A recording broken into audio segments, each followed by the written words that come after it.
Hello to one and all present here. My topic for today is the need for top down international reforms to address the gender wage gap in sport. Now, the reason I chose this specific issue is because I feel all reports by organizations on gender equality in sport stop at equal opportunity and the opportunity to participate. While I understand that it is important and is the first step in creating a level playing field, I also believe that there needs to be a special emphasis on the ultimate incentive for women to remain in sport and convert it into a well providing career opportunity. Now, that will only be possible when we create specific policies to ensure that equal opportunity is effectively converted into equal pay. And for this to happen, there needs to be certain international standards put into place to act as a code of conduct. Now, this session is divided into the following three segments. The first is what is a gender wage gap in the context of sport. The second is the reason and arguments made in favor of the existing pay gap. And the third is what is a top-down policy approach and how would it be effective here. Now, moving on to the first segment, which is what is a gender wage gap in the context of sport.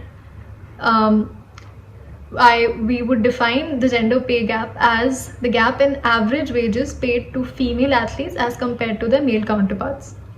Now, this is a major cause for an overall lifetime income gap between men and women. Now, there is no clear-cut evidence that proves whether gender wage gap is caused by discrimination or not. The way to determine if discrimination can explain the said gap is to measure productivity. Though it is very difficult to measure productivity in the labor market and to test for discrimination, this is where sport allows us to measure the certain areas of productivity which can be quantified. Now, an example of measuring this productivity is finding the relationship between the individual performance and the team success to determine a player's marginal revenue of product, which is the MRP. Now, the demand for labor is affected by cultural values and market size, which is where the gender wage gap comes in because the MRP is lower for female players than the male players, which affects their earnings. But what are these said cultural values that affect the gender wage gap? Now, this will be covered in the second segment, which is the reasons for gender wage gap and the arguments in favor of the gender wage gap. The first point would be the media houses. Now, the efforts to eliminate the gender pay gap in professional sports have proven largely unsuccessful.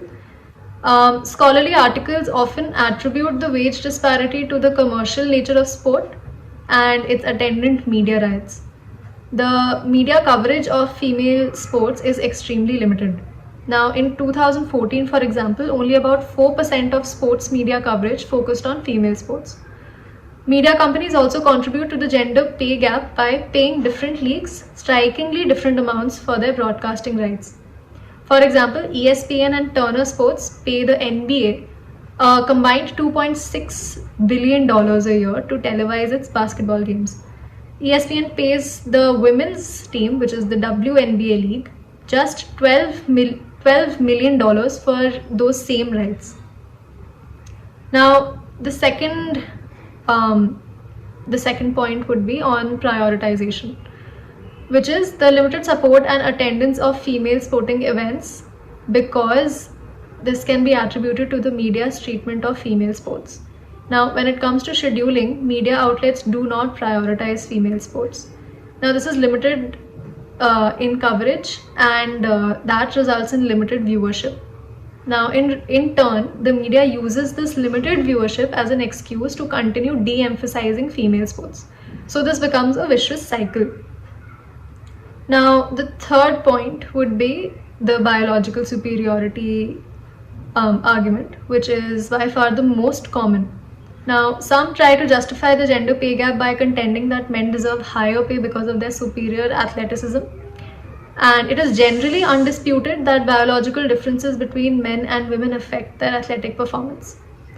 On average, men are faster and stronger than women. Usain Bolt, the fastest male sprinter in the world, for example, completed a 100-meter dash in 9.58 seconds. The world's fastest female, on the other hand, which is Florence Griffith Joyner, is almost a second behind Bolt, which is at 10.49 seconds. Yet, women tend to excel in other regards. For example, the average across car racing tours show that women's driving accuracy is greater than men's.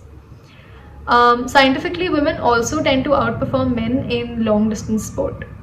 Now, most importantly, the biological superiority argument exists because of the notion that sport is based purely on natural physical strength rather than technique. Supporters also fail to recognize the disparity in training and opportunities provided to female athletes.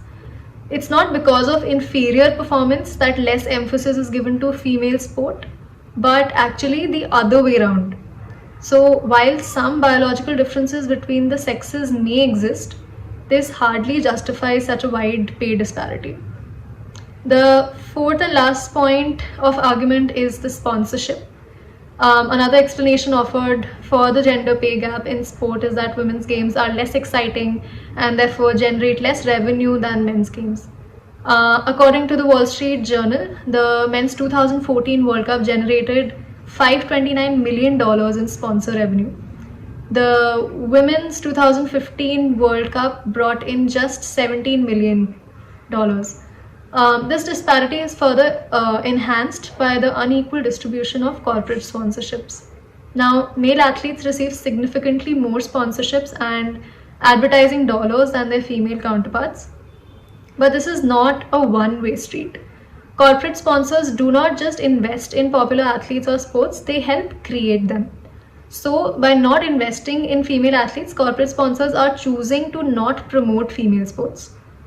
Now, in order to bridge the equal pay gap in sport in different countries, I feel it is imperative to have universal guidelines to follow, as well as a governing body to administratively tackle this issue.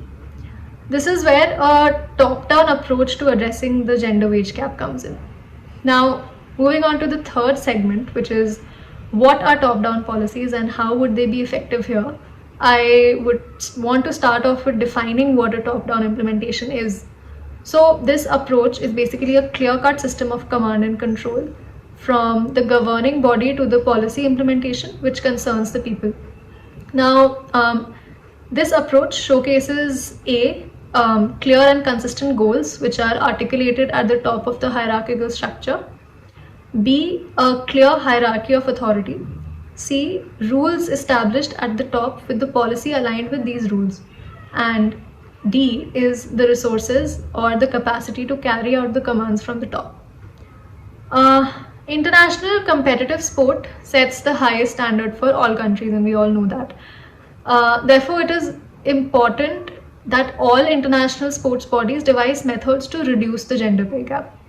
Now, in this regard, the International Olympic Committee, which is the IOC, would serve as an appropriate example as it plays a central leadership role in the world of sport, acts as an umbrella organization for a range of sporting events, and its policies set standards in international, regional, and national sporting events and procedures. The IOC has 205 participatory nations.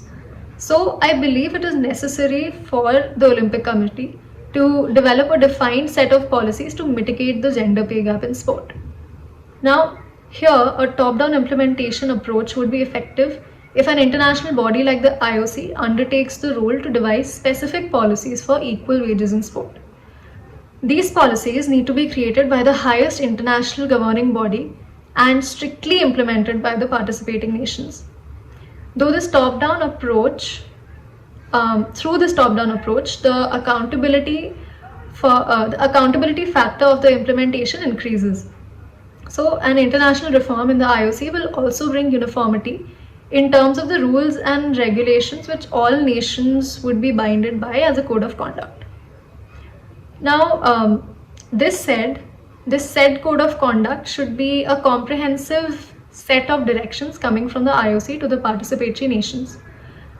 Some such policies which can be included in this comprehensive guideline would be number one, providing equal pay to equal level players.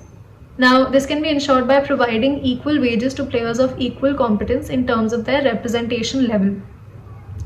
Take the example of countries like New Zealand and Brazil here, who have effectively implemented equal pay policies for their national male and female football teams. Now, these policies have been made on four key factors for both elite male and female football players. One, pay parity.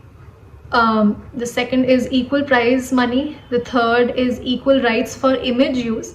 And the fourth and the most notable is the parity across travel while representing their respective countries. Now, the nations should be required to provide equal governing or equal government budgeting to the male and female team sports in particular. For individual sport, a system of proportional budgeting or gender responsive budgeting should be adopted by each country. For example, if there are 5 female players in the category of badminton and 10 male players in the same category, in the same sport, then the budget should be allocated in proportion to the number of players. The third policy suggestion would be when women Olympians and future Olympians, like their male counterparts, have to rely on sponsorship money to make ends meet, that lack of investment can truly hinder their ability to afford what it takes to make it into even the upper realms of competitive sports, let alone the Olympics. Therefore, private sponsors in various countries should be incentivized through tax benefits for sponsoring female athletes. Now, all nations should be required to formulate national level policies for ensuring that the gap in wages is not amplified due to sponsorship disparity. This will indirectly also bring in increased media telecasting of female sport. The fourth and the most important suggestion would be that it is extremely essential for the IOC to have equal male to female representation in its international as well as national governing bodies for this issue to hold prominence. According to a 2018 analysis by UN Women, women make up only 12% of those serving on the National Olympic Committees and the sports federations governing bodies.